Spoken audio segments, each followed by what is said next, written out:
Please state your name, your affiliation, and designate who you would like to answer your question directly into the microphone. We have quote transcribers from ASAP Sports working remotely. Quotes and other media materials are available in the media Dropbox. When entering and departing this interview room, we request that you use the rear entrance to this area. Locker rooms are open for up to 30 minutes. Once the team's cooling off period ends, the winning team has a 5-minute cooling off period, and the non-advancing team has 15 minutes. If you'd like a security escort to your vehicle in the parking garage tonight, please notify the guest services staff at the entrance to the media workroom or the security guard at the media entrance on Oak Street. Coach Sampson is with us now, along with Kingston Flemings and Emanuel Sharp. Coach, when you're comfortable, if you could start us off with some general comments about the game. Yeah, congrats to BYU for a great tournament. Told our guys, 3 games in 3 days, they're going to play to win.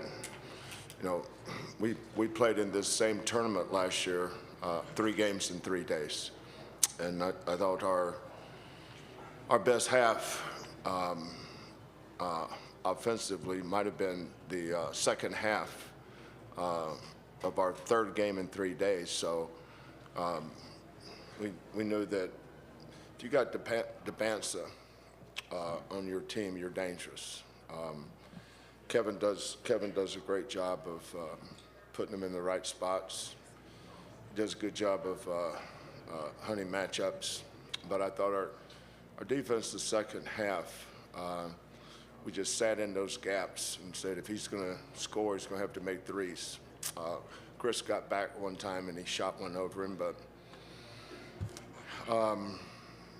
he took 18 shots to score 26 points. I don't think we put him on the foul line the second half. I might be wrong. Somebody correct me if I am. But that was the big thing.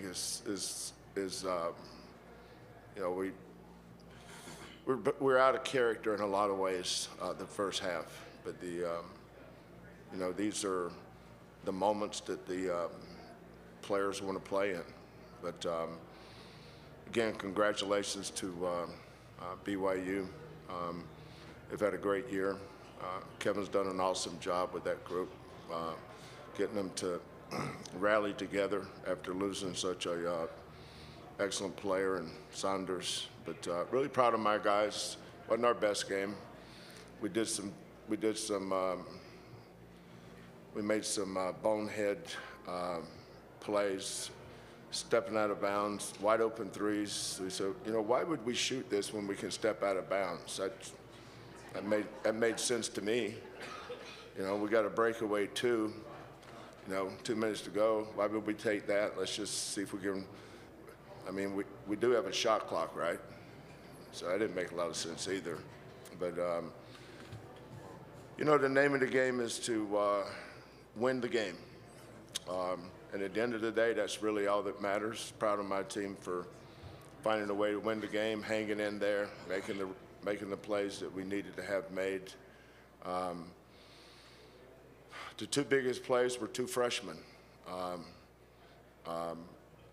Chase, we called a set out of the timeout, got him open on the wing. He banged it, and then Kingston. So proud of those 2 freshmen. Okay, please raise your hand. Let us get a wireless mic to you. Give us your name and your affiliation, please, on the front row on the right. Gary Carter, Baller's Life, and this is for Emanuel and Kingston. Talk about what the coaching staff did to get y'all comfortable for this game. I watched y'all in pregame, and y'all were pretty hyped, pretty excited. And then follow up Kingston, first Big 12 tournament game. Talk about your feelings and emotions. It wasn't anything out of the ordinary. We prepare for every game the same way.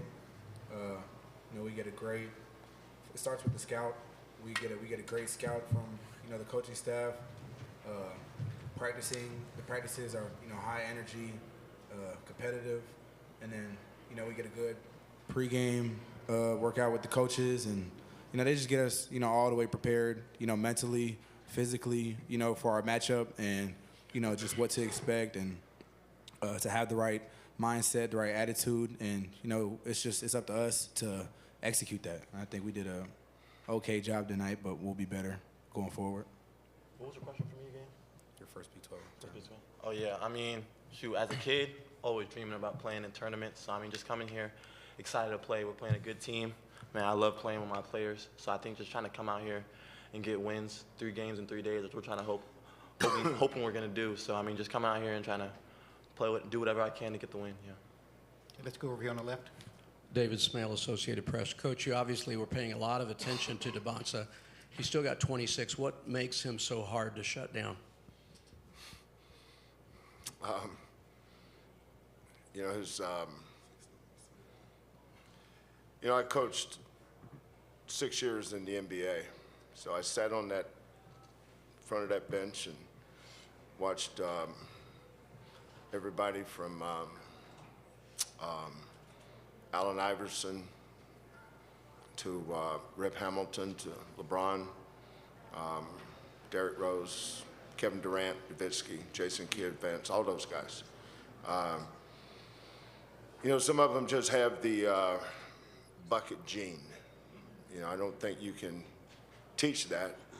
You know, for us, we have to recruit it, and for the NBA, they have to draft it.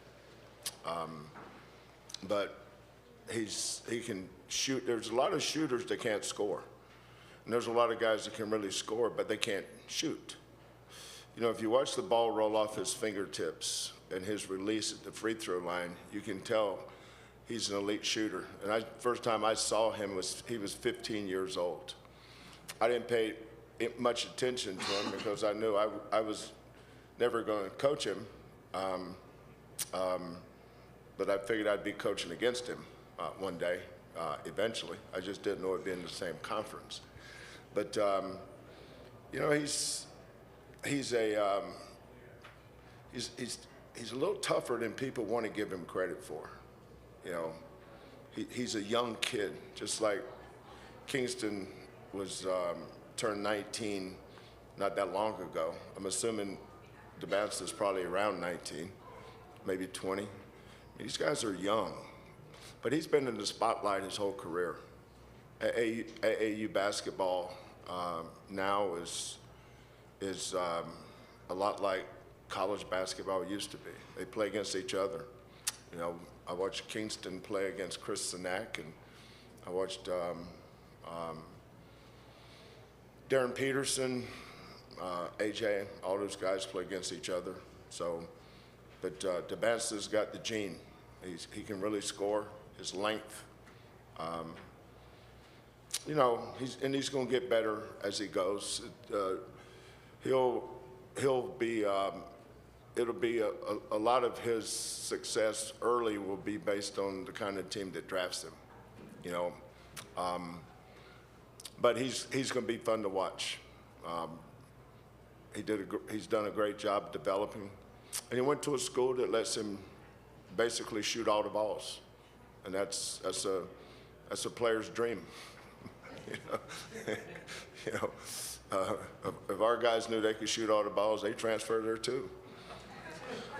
But just FYI, they're not going to let my guys shoot all the balls. They'll let the Bastards shoot all the balls. Let's go to the right, and then we'll come back to the left.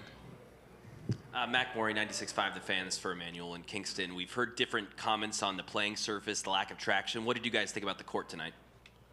I mean, we're all on the same floor, so there's no advantage gained. You know, I thought the floor was fine.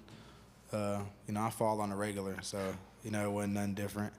But, yeah, I mean, it's an even playing field, so, I mean, I don't think it's crazy. Yeah, kind of what Emanuel said. I mean, both teams got to play on the floor. So, I mean, it wasn't the floor's fault that one team won, one team lost. You know, it was all about the players. I think that, I mean, honestly, I think the floor was pretty cool. I mean, the pregame was pretty cool. At halftime, when we watched the last game, it was pretty cool. So, I mean, just trying to do what we can to get the win, really. Not really trying to focus too much on the court. Let's go over here on the left. Coach Sam Lance, Field of 68. What can you just say about Kingston's clutch gene? Obviously, the big 3 tonight, and he's hit a lot of big shots this season. Emanuel, if you want to take that as well. Yeah, he's better at making that shot than he is free throws. but that's a freshman for you. There's nobody guarding him at the free throw line. He kind of slides one over to the left. At no point did that ball ever have a chance of going in. But that's a freshman for you. He's done that a lot. You know, when we get to the competition part of our practices, whether it's like we do this 5-minute shooting drill where we have 5 spots and each team has to make 10 shots in a minute, and you're not competing against the other team. You're competing against the clock. So you have to make 50 total as a team. When it gets down to the last minute, there's nobody more competitive in that than Kingston. What was your mile run time? Do you remember? 5:08. 5:08. Yeah, so I make all these guys run the mile, and he looked at me, I think it was the first week, and said, what's my mile time? I said, 5:30. He said, I don't think he'd ever run a mile. Not around a track. I'm sure he's run a mile before, but you know, he ran in 5:08. That's the competition, and I don't think he was in the top 4 on the team. He didn't win, but he wasn't trying to win. He was trying to beat. I told him 5:30. He ran 5:08. Who won? Cordell? Bryce. Yeah, Bryce Jackson. What did he run? Like 5:01, 5:02. 5:01, He was slowed 5:02. down at the end, too. Yeah, by the way, it was at 6:50 in the morning. It was dark. But Kingston's got that competition, Gene. He loves competition. Somebody's going to win or lose in everything that he's in his world. And for a freshman to come in and between 2 seniors that started on a national championship finalist team, for him to come in and be respectful. He's a great teammate. He's a very polite young man. But there's a lot of dog in that kid. A lot of killer in him. He's tough. Did you want Emanuel to answer that question as well? Yeah. Can you repeat it? Sorry. What can you say about Kingston's clutch team? Oh, yeah. He's pretty good. Yeah, I mean, he makes those shots. It doesn't surprise me. He's a great player. Like Coach said, great teammate. He works on his game, so, you know, he deserves to make those shots. So, I mean, he's been doing it all year. It surprised me the first couple of times, but now it's the norm. So, happy to have him as a teammate. Okay, we've got time for 2 more questions, unfortunately. Let's go with the first one on the right, and then we'll come back to the front row on the left. Cullen Avent, go Cougs. This one's for Kingston. You had a few plays this game where you had to get a little bit more physical, whether it had been a bump or just initiating contact on the inside wing. Can you talk about the evolution of your physicality over the course of the season, and do you look to initiate contact now? I think there's 2 things. I think on offense, I've always kind of been like pretty good at initiating contact, but I think on defense, that's what I need to get better at. Like sometimes I'm trying to just like stay in front of the person when something I gotta like if you see E when he's guarding someone, he's being physical and he's staying in front. Sometimes I'm just trying to stay there, and that's why people get by me, people get to the rim. But I think on offense, getting to my pull-ups, I think I shoot my pull-up better once I hit contact first and then shoot. So if I can get that contact first and then get to my shots, I try to do a lot. But on defense, I think like Rob Wright, I mean, we know he's gonna get into his right hand, but I wasn't physical enough. He gets right by me. Or like on rebounds sometimes, I'll forget to box out. I go in and just physicality, they'll push me under and I end up getting tips. Like I think, what's his name? Diomande got an offensive rebound and putback, which was big for them. And that was me, my box out. So I think just trying to be more physical on defense for sure. Yeah. Okay, let's go in the front row here. Coach, Chris Gardner, Houston Round Bar View. Your thoughts on Chase's rebounding and defense tonight? Yeah. Chase is, last year was a good experience for him because he got to practice against J1 Roberts, Javier Francis, LJ Cryer, Am I missing anybody? Malik Wilson. And those guys, you know, at one point he walked up to me, I don't remember what part of the year it was, he said, because I told him that his best bet was the red shirt.